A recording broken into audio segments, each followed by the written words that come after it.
नमस्कार दोस्तों, आइए शुरू करते हैं अपनी करंट अफेयर्स की क्लास। आज है 22 नवंबर और देखते हैं 22 नवंबर की कुछ महत्वपूर्ण प्रश्न। सबसे पहले जो लोग चैनल पर नए हैं तो सब चैनल को सब्सक्राइब करें, बेल आइकन को दबाएं। चलिए देखते हैं आज का पहला क्वेश्चन।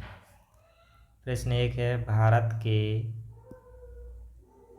नए नियंत्रक एवं महालेखा परीक्षक कौन बने? तो इसका सही आंसर है ऑप्शन सी, के संजय मूर्ति। के संजय मूर्ति भारत के नए नियंत्रक एवं महालेखा परीक्षक बने हैं। बात करते हैं तो यह गिरीश चंद्र मुर्मू के स्थान पर बनाए गए। आगे देखते हैं, थोड़ा कलर चेंज करते।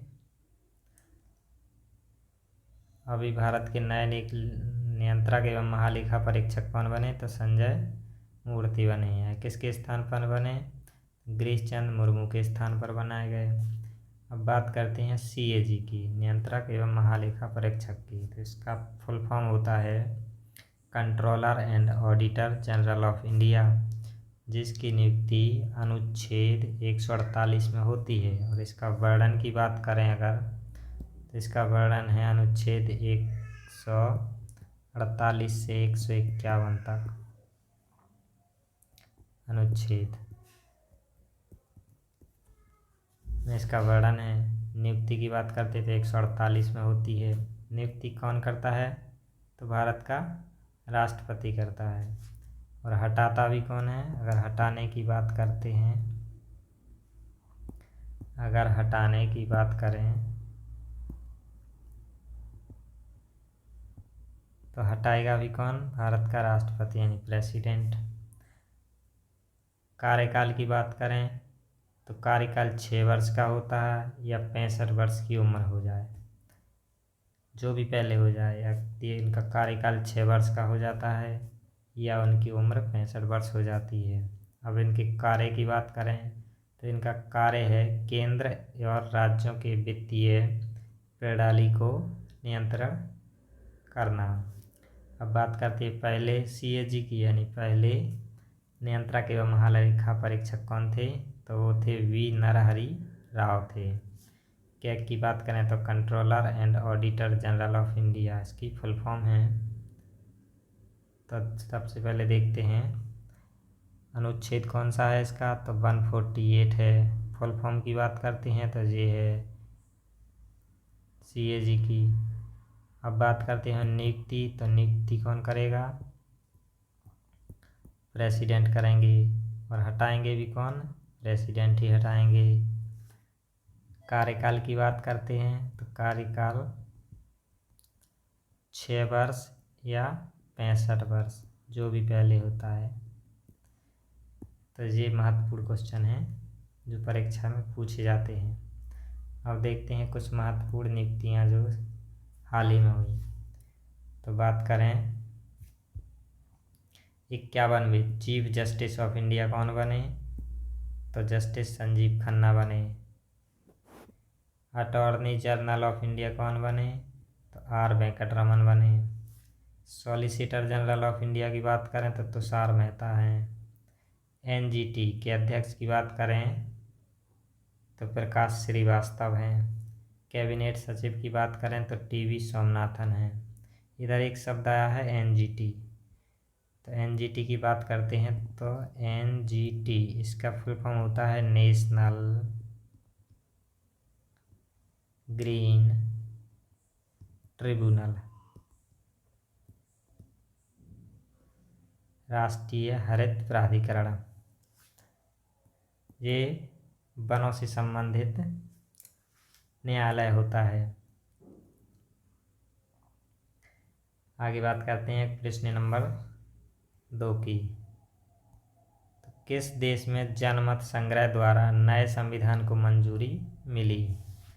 तो इसका सही आंसर है ऑप्शन बी, गैबोन। जनमत संग्रह द्वारा नए संविधान को मंजूरी मिली, तो इसका सही आंसर है ऑप्शन बी, गैबोन। बात करते हैं गैबोन की, तो ये नक्शा है गैबोन का। राजधानी की बात करें तो राजधानी गैबोन की है लिब्रेविले।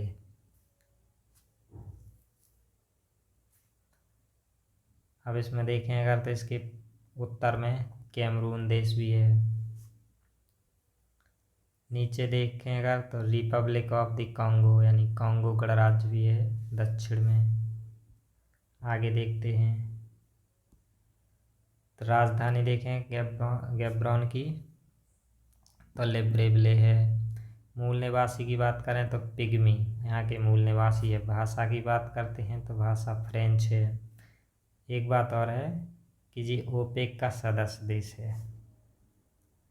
अब ओपेक क्या है तो ओपेक एक संस्था है। कौन सा?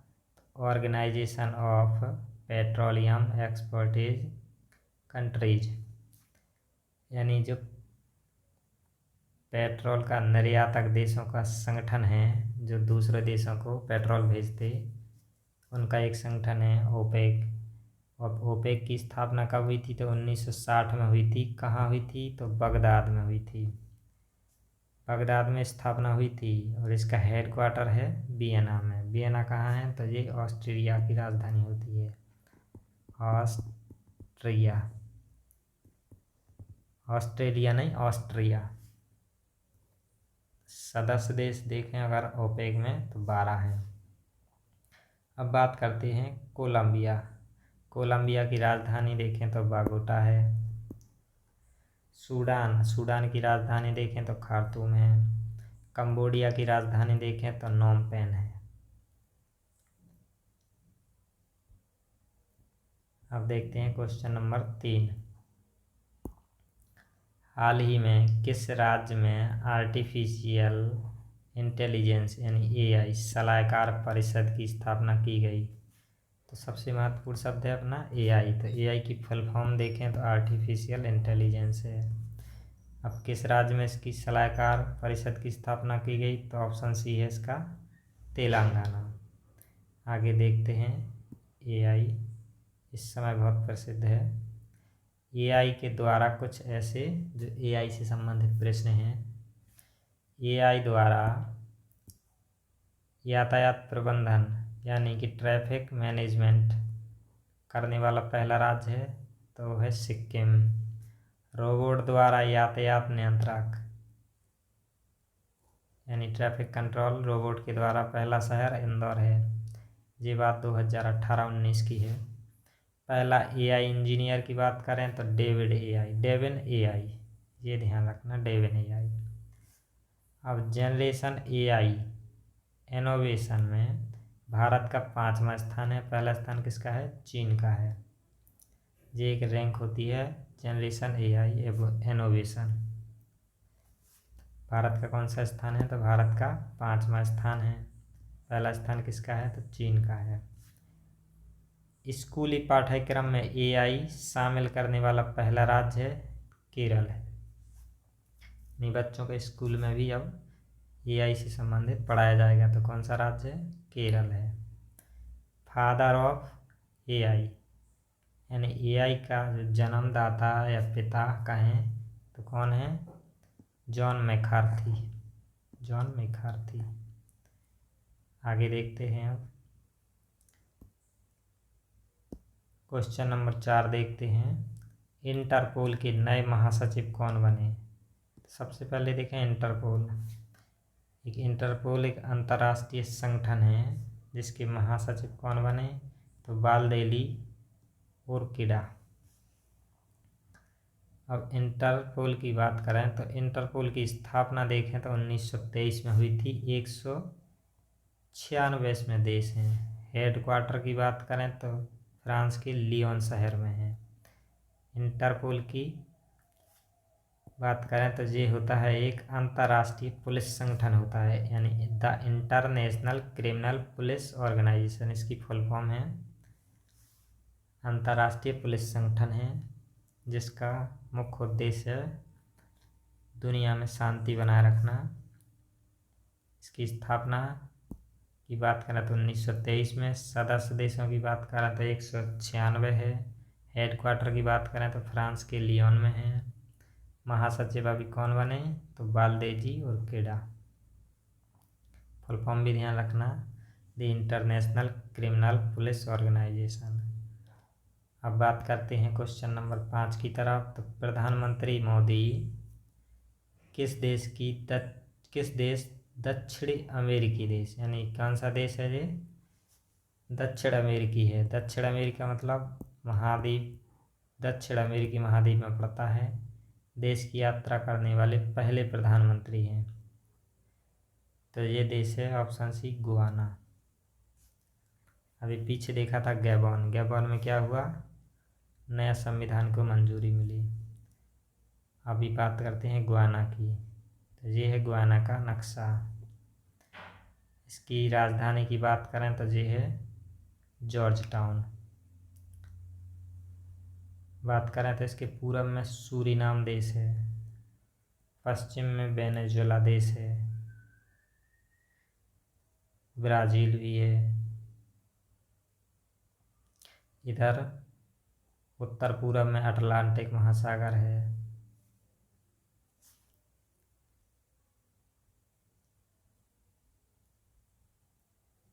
अब बात करते हैं गुआना के बारे में। तो गुआना को आज़ादी, ये आज़ादी है। आज़ादी कब मिली? तो 1966 में मिली थी। राजधानी की बात कर चुके अपन, जॉर्ज टाउन है। गुआना का अर्थ होता है, गुआना का अर्थ होता है पानी की भूमि। राष्ट्रपति की बात करते हैं तो हैं इरफान अली। आगे चलते हैं। बुरनोई का दौरा भी प्रधानमंत्री मोदी ने किया। बुरनोई की बात करें तो बुरनोई की राजधानी देखें तो बंदर शेरी। मलेशिया पश्चिम में पड़ता है। मलेशिया से घिरा हुआ है तीनों तरफ से, इधर भी मलेशिया है, इधर भी मलेशिया है और इधर भी मलेशिया है। अब बात करते हैं प्रश्न नंबर 6। विश्व बाल दिवस, ये बाल है, विश्व बाल दिवस ये बाल बच्चों वाला बाल है। विश्व बाल दिवस कब मनाया जाता है? तो सही आंसर है 14 नवंबर को। अब बात करते हैं, एक राष्ट्रीय बाल दिवस भी मनाया कुछ समय पहले 14 नवंबर को। ये पंडित जवाहरलाल नेहरू के बारे में था, जो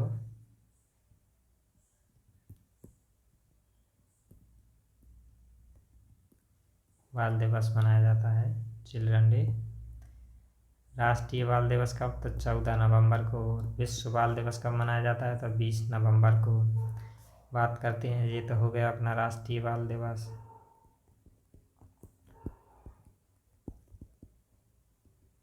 छब्बीस दिसंबर देखते हैं। तो 26 दिसंबर को मनाया जाता है वीर बाल दिवस। वीर बाल दिवस देखें तो ये पिछले 2 या 3 साल पहले ही शुरू हुआ था वीर बाल दिवस मनाना। 26 नवंबर की बात करें तो संविधान दिवस मनाया जाता है। वीर बाल दिवस क्यों मनाया जाता है? तो देखते हैं। गुरु गोविंद सिंह ने अपने दोनों बच्चे यानी जोरावर सिंह और फतेह सिंह को 26 दिसंबर 1705 को दीवार में चिनवा दिया गया था। तो इन्होंने दोनों बच्चों के अपने कुर्बान कर दिया था।